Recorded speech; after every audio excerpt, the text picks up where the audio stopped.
Hello, everyone. Good evening. Welcome to another episode of Holy Grail Finder Live. One of the things that we have as human beings is a constant struggle against distractions, particularly distractions that are emotionally, psychologically, and spiritually challenging. The physically challenging things are typically less distracting than the emotionally, psychologically, and spiritually challenging things. If we look at what's just gone on the last few weeks in our country, there is not ever really going to be a time in your life and in your business where there's never an event that's going to cause you emotional distress, psychological distress, or spiritual distress. Times of true peace are very few and far between, and they're very short stretches of time. So we have to learn coping mechanisms to be able to retain our focus, to be able to maintain a sense of structure. And I honestly do believe that people don't cultivate today enough structure in their lives so that these types of events really do knock us off our saddles, really knock us out of our scheme of activity. So one of the things I want to bring to you today is the idea that there are some things that you can do to keep your focus despite what's going on around you. And you can really be a beacon of light for other people because you do maintain your focus. In fact, I was reading recently a novel by Frederick Forsyth, and it really gave me an idea for this talk, but long before the events of the weekend. And in that novel, there's the main character is a German journalist. And he grew up at a time, he was a child during the Second World War, and so he grew up at a time when the Germans were not talking about the things that went on during the Second World War. So the children were not being educated. And he's having a conversation with an English journalist who is a generation older. This English journalist did, in fact, go through the Second World War, was one of the people who liberated concentration camps. So he had a particular focus, if you will, a particular viewpoint, the English journalist did, and a reason for that viewpoint. So the German journalist asked the Englishman in their conversation whether or not the Englishman hated Germans. And the Englishman had to think for a moment, but he said not anymore.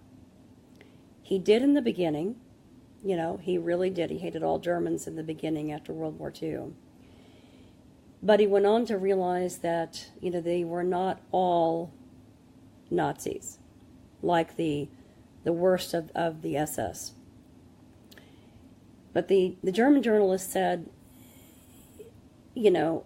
okay, well, what changed? So it was the Englishmen not realizing they were not all the same, but also the Englishman said it was the passage of time. And he said, though he still harbored, the Englishman said he still harbored distrust of his contemporaries, his German contemporaries. So the German journalist asked him, well, what about the people of my generation? And the Englishman answered to him, they're better. And I'm going to actually quote you from the book. The Englishman said, they're better.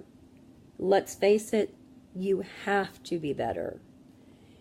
And I think that's the first step in retaining your focus during times of upheaval and incredible stress, is deciding that you're going to be better than the events, better than the worst of the people that cause the events.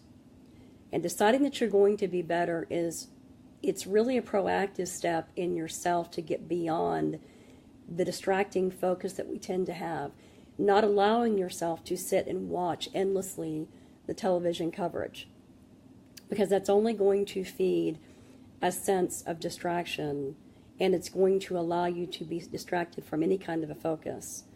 So deciding you're going to be better is the first step. The second step is taking action. Once you've decided you're going to be better than the circumstances better than the worst in the people that are around you. Taking action is the key. And when I think about this, and I guess I'm a devotee of history. I really do not ever want to be ignorant of history. Because if we're ignorant of history, we're deemed to repeat it.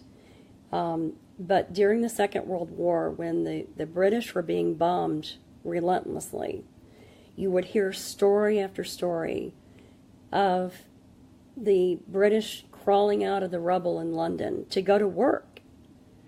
You know, they didn't, many of them have reliable homes, but they would crawl out of the rubble every day and go to work. They made the decision to be active and to take action in their daily lives. They didn't allow the worst going on around them to distract them, and they took the action of getting up every day and doing the things that were necessary in their daily lives. And in our businesses, we have to have that same focus. We have to decide that we're going to take action every single day, and we have to know what that action is. And that really is the third step. You know, that's the third step is having a daily method of operation. The bare minimum of what you need to do every day in order to be able to run your business. If you don't have a daily method of operation, you know, continue to watch here in the coming days. I'll outline what it is that I do, and that might help you if you don't have one. If you have one, though, you know, if you've had some steps that you've learned to take, put in the comments below, you know, what do you do to keep your focus? What do you do to take your daily method of operation every day to execute on your business? That's going to be the key for you not being distracted and falling into, you know, not getting business done today because of the things around you. And honestly, where there is incredible trauma and incredible disaster, and you can take action that will positively impact the lives of people affected. Obviously, you know, if you can give blood and you live, you know, in Nevada, that's what you'd want to do today. But that's not always possible. So prayer is always a step that I believe is an essential step for everyone to focus and to continue to execute on your daily lives. So, you know, make a decision to be better, take action every day, and then know what your action steps are going to be, to have a plan so every day you can accomplish that. Well, hey, I'm so happy you joined today, Anatoly, and I appreciate your comments. I'm glad this is helpful to you. Well, listen, guys, that's what I have today. Be sure to go over and get on my newsletter. I have got some pretty amazing things that I have got lined up coming out in the next 90 days. But this month in particular, got a really exciting thing. You're going to want to be on my newsletter. So send me a message on Facebook and give me your email address if you're not already on my newsletter, and I'll get you added to that, okay? That's it for tonight, guys. You have a great night, and don't forget to go light your lamp. God bless.